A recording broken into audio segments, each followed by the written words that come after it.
बिस्मिल्लाहिर्रहमानिर्रहीम। अस्सलाम वालेकुम अजीज तलबा। आज हम इंशाल्लाह एक नया टॉपिक स्टार्ट कर रहे हैं कैश बुक के हवाले से। लास्ट लेक्चर्स में हमने कैश रिसीट जर्नल और कैश पेमेंट जर्नल्स के हवाले से सीखा था, तो इसमें हमें कंप्लीट कैश बुक जो है वो तैयार करेंगे। जैसा कि इसके नाम से जाहिर है, ये कैश का रिकॉर्ड है और कैश में हमारे पास दो ऑप्शंस होती हैं।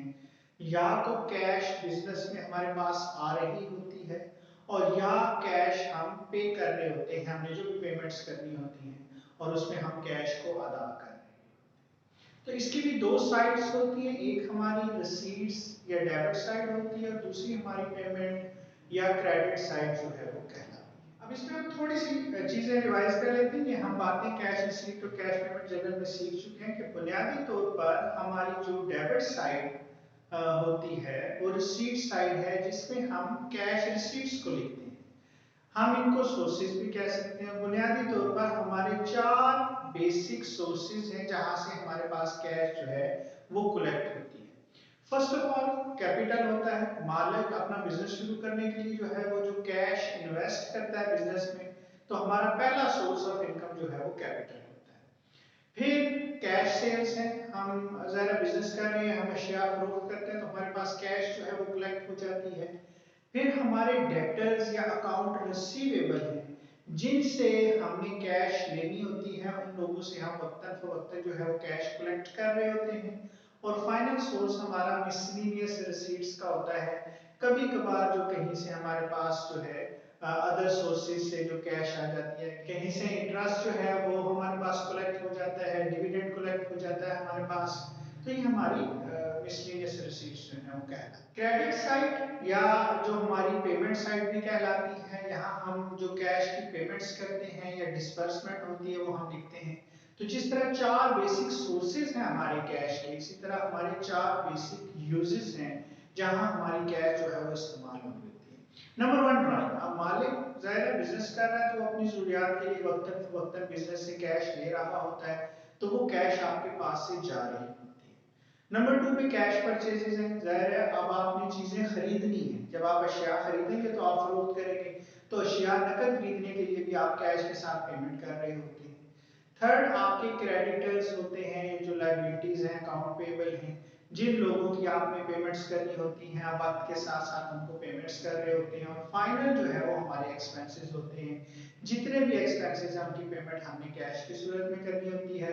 रेंट पे करना है हमने, सैलरीज पे करनी है, यूटिलिटी बिल्स की पेमेंट करनी होती है, जितने भी एक्सपेंसेस हैं इनकी पेमेंट हम कैश की सूरत में कर रहे होते हैं। तो रिसीट साइड पर हमारी जहां से कैश आ रही होती है वो रिकॉर्ड होती है, और पेमेंट साइड पर जो कैश हम पे कर रहे होते हैं उसको रिकॉर्ड करते हैं। अब कैश बुक को हम जो अमाउंट इंटर करते हैं उसके पॉइंट ऑफ व्यू से हम तीन कैटेगरीज के अंदर डिवाइड करते हैं। पहली हमारी सिंपल कैश बुक कहलाती है, जिसमें हम सिर्फ कैश का रिकॉर्ड करते हैं कि हमारे पास कैश कितनी आ रही है और कितनी कैश जो है वो जा रही है।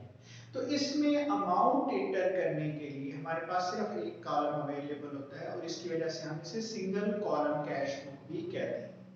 दूसरी हमारी डबल या टू कॉलम कैश बुक होती है, जिसमें अमाउंट के कॉलम हमारे पास दो हो जाते हैं।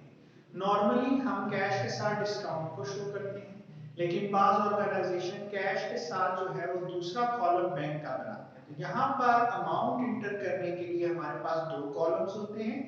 कैश के साथ डिस्काउंट भी हो सकता है और कैश के साथ जो है वो बैंक का कॉलम भी बनाया जा सकता है। और फाइनल हमारी थ्री या ट्रिपल कॉलम कैश बुक होती है, जिसमें हमारे पास अमाउंट इंटर करने के लिए तीनों कॉलम मौजूद होते हैं। तो यहाँ हमारे पास कैश का कॉलम भी होता है, डिस्काउंट का कॉलम भी मौजूद होता है, और साथ ही साथ जो है हमारे पास बैंक का कॉलम भी जो है वो मौजूद होता है। तो ये थ्री बेसिक टाइप्स हमारी सिर्फ अमाउंट जो इंटर हम करते हैं उनके कॉलम्स की तादाद के हिसाब से हम उनको डिवाइड करते हैं। तो नॉर्मल ऑर्गेनाइजेशंस के अंदर जो है वो हम ट्रिपल कॉलम कैश बुक ही तैयार कर रहे होते हैं, जिसमें हमारे तीनों कॉलम जो हैं वो मौजूद होते हैं। अब हम कैश बुक के प्रोफॉर्मे की बात करते हैं। प्रोफॉर्मे में जैसा मैं पहले बता चुका हूँ, दो साइड्स हैं हमारी, डेबिट साइड है, क्रेडिट साइड है। डेट का कॉलम होता है पहला दोनों साइड के ऊपर। डेट बेसिकली हम ट्रांजैक्शन की जो डेट है वो एंटर करते हैं कि किस ट्रांजैक्शन डेट को जो है वो ट्रांजैक्शन जो है वो की गई है। फिर पार्टिकुलर है, दोनों साइड्स पर पार्टिकुलर का कॉलम है। तो यहाँ हमने रीजन देनी है कि ये कैश हमारी कहाँ से कलेक्ट हुई है, ये कैश हमने कहाँ पर इस्तेमाल जो है वो की है। तीसरा कॉलम हमारा लेजर वॉल्यूम का होता है, जिसमें हम जब इसको ट्रांसफर करते हैं लेजर्स के अंदर तो उसका एक रेफरेंस आ जाता है कि किस लेजर के अंदर जो है वो एंट्री गई है। फिर हमारे पास जो है वो दोनों साइड्स पे अगर आप गौर करें तो कैश का कॉलम है, यहाँ पर हम जो कैश की लेन देन है वो लिखते हैं। डिस्काउंट, यहाँ कैश डिस्काउंट को रिकॉर्ड किया जाता है। डेबिट साइड पर हम डिस्काउंट अलाउड को शो करते हैं, क्रेडिट साइड पे हमारा जो डिस्काउंट रिसीव्ड होता है उसको लिखा जाता है। और आखिर पर बैंक का कॉलम होता है, जितनी भी कैश हम बैंक में डिपॉजिट करवा रहे होते हैं या बैंक से ले रहे होते हैं या चेक के जरिए किसी को पेमेंट कर रहे होते हैं, वो सारा रिकॉर्ड हम बैंक के कॉलम के अंदर कर रहे होते हैं। तो यहाँ पर हमारे पास कैश का रिकॉर्ड भी मौजूद होता है, डिस्काउंट का भी, और हमारे पास बैंक का जो रिकॉर्ड है वो भी मौजूद होता है। तो ये एक ऐसा डॉक्यूमेंट है, अकाउंट्स की बुक है, जो ऑलमोस्ट हर ऑर्गेनाइजेशन, चाहे वो छोटी है या बड़ी है, वो लाजमी तौर पर तैयार करनी होती है, क्योंकि उसे अपने कैश की डिटेल्स जो है वो लाजमी तौर पर चाहिए होती है। तो ये बेसिक कॉन्सेप्ट है हमारे पास कैश बुक के हवाले से। नेक्स्ट लेक्चर में इंशाल्लाह हम एक न्यूमेरिकल सॉल्व करेंगे, जिसमें हम देखेंगे कि किस तरह से हम प्रैक्टिकली जो है वो कैश बुक के ट्रांजैक्शन को इंटर